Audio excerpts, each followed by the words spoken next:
This football team isn't perfect.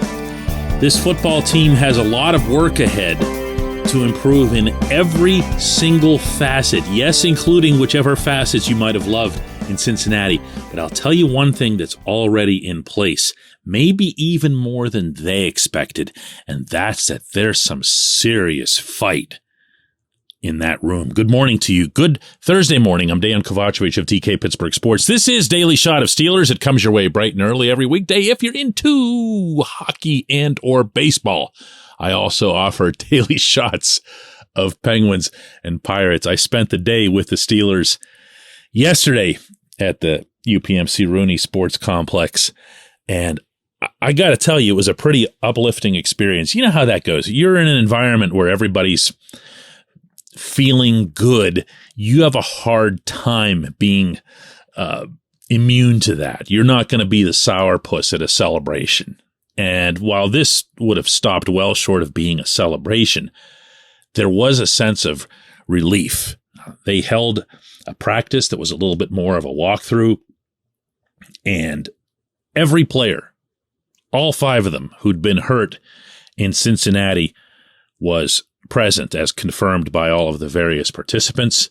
Even TJ Watt was there with a heavy bandage around his pec, but he had the uniform on. It was a cut-off version of the yellow practice jersey that all of the defensive players wear, and he was standing there. He was visible. He wasn't gone or allowing everybody to, have their imaginations run wild with what his availability might be and are we ever going to get this guy back? He's only the best defensive player in the world. He was there. He showed himself. And I'm sure it would have been a lot easier for TJ to not be around, but he was there. The other guys, all four of them, practiced to varying degrees. Robert Spillane was a full participant with the eye. He told me that he built in a visor that he used to wear in his helmet. He didn't like wearing it because of the fogging up components. Same thing you hear from a lot of hockey players, by the way. But he's put it in. He's going to keep himself protected. He's going to be available. The rest of them were limited participants, including, most notably, obviously, Najee Harris with the foot injury. Najee didn't feel much like elaborating about the status of the foot, but he did confirm for me, and I'm quoting directly here, that he's fine. Fine was the term he used. He downplayed a little bit his participation in practice because, as he said, it's a walkthrough. Let's see how things go later today. Mason Cole exhibited a lot of toughness. I'm not allowed to get into specifics of things that I see in practice, but I feel comfortable saying that he exhibited a lot of toughness, and I can tell you unequivocally that was appreciated vocally by his teammates. He's the one that looks like, I'm getting too detailed here. Levi Wallace, who looked like he was a mess in Cincinnati coming down on that ankle, told me he's fine. He too was a limited participant. And that's it. That's it. My friends, if you had to write a script in Cincinnati after that game for how you would hope that this injury situation, which looked so awful, would play out, this would be it. This would be your optimal outcome. What can you expect at Point Park University in downtown Pittsburgh? Respect, rigor, relevance. That's the Point Park pledge. You'll be treated with respect while being challenged and supported academically to graduate with career-ready, relevant skills. Visit pointpark.edu to learn more. But hey, a victory in the standings is nice. A victory off the field in the immediate aftermath is nice as well. But there's work to do, serious work to do. Most of that is on offense, and I'm going to maintain that it will be most clear via the running game, meaning you can watch all the other facets to what the Steelers are doing, and you're not going to have a weather vane as to whether or not they're progressing the way you would with the running game. I asked Najee after this practice what he thought will be required to get it going. We're improving every game. we still got to work on some stuff, obviously, just even as a whole, besides the running game, we got to work on a lot of stuff as an offense. We had a lot of opportunities because of the defense to give us the ball. So we didn't capitalize on some of them, most of them. But we just got to make sure that every time we get the ball from the defense, we got to at least put some points on the board. And so we need to get better at that. But it's first game, so we've got a long road ahead of us. And I'm glad we can be back another day and keep working. You notice when he said the whole offense, and he's kind of hesitating and being careful with the answer because that's one of those that the rest of your teammates will hear it and so forth. So you're picking your spots. I don't like getting into your head, but I'm just going to guess that when you heard that, you're thinking, oh, he's burying the offensive line or whatever else. You're going to have to take my word on this, but that's not the case. The Steelers' internal view of what happened in Cincinnati to the running game, based on what I was told on this day, was that there were, in fact, holes opened up. They weren't great holes. They weren't always the holes that were supposed to be opened up, but that's just life in running the football in the NFL. Not every assigned hole breaks open, but you know what? When they don't, there might be another one somewhere else. And what the Steelers feel, and I'm generalizing here, like as if the Steelers are some singular one brain entity, but go with this because enough guys mentioned this yesterday that I believe it to be the case. There were opportunities for both Najee and then later on Jaylen Warren to hit holes that developed. Again, they might not have been the first holes, and not that the Le'Veon Bell, Eddie George style of running is for everybody, but those types of running backs would excel and be consistent in their excelling because they could approach the line of scrimmage and just wait. Let's just see what's there. Otherwise, if you think about it, Lev in particular, who you'd know the best, would have just right through the first hole he saw, kind of the way D'Angelo Williams used to.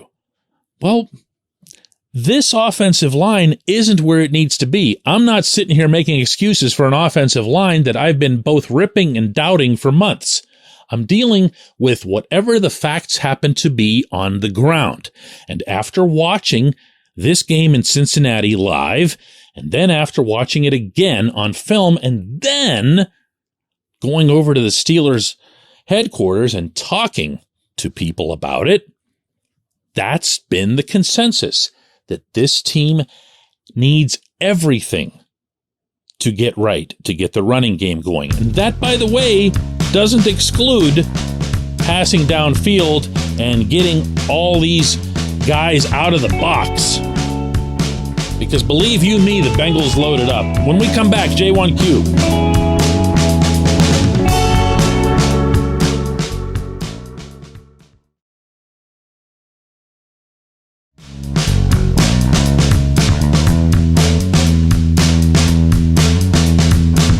This portion of Daily Shot of Steelers is brought to you by our friends at Mike's Beer Bar.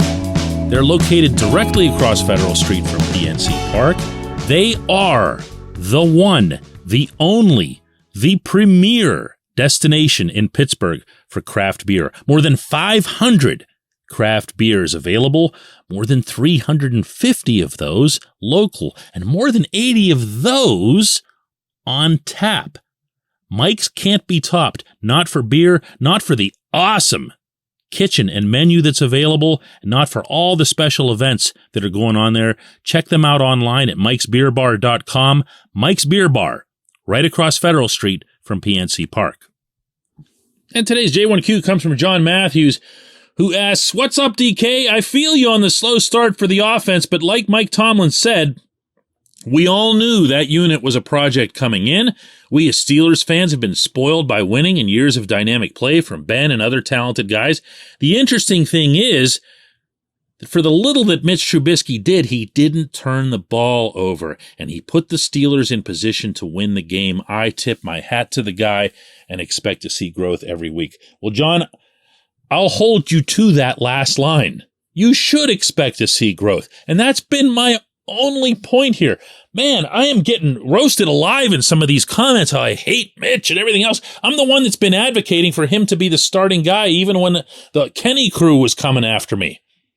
I think he should be the starter. I'm not jumping onto any Kenny bandwagon right now.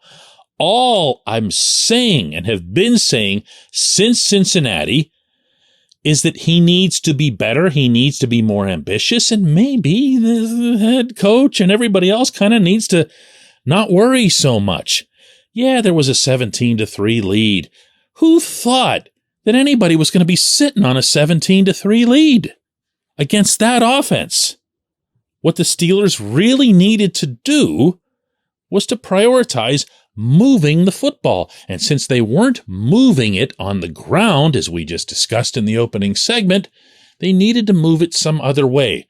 Telling your quarterback, as Tomlin basically acknowledged to me when I brought this up on Tuesday in the press conference, telling your quarterback to not throw over the middle and to not throw deep, you're handcuffing him. Now, within that, Mitch still could have performed better. He still could have made more accurate passes. The one deep throw that he tried to George Pickens that missed him by like 10 full yards should have been an easy 6. And it wasn't. It wasn't anything of the kind. There wasn't anything of the kind until the final drive. I have a feeling, including you, John, I'll put you on the spot here. When you're getting happy about Mitch being there at the end and he rose up when he was most needed and whatever else here, you're being affected by the outcome. Okay? And that's human nature. That's not a knock.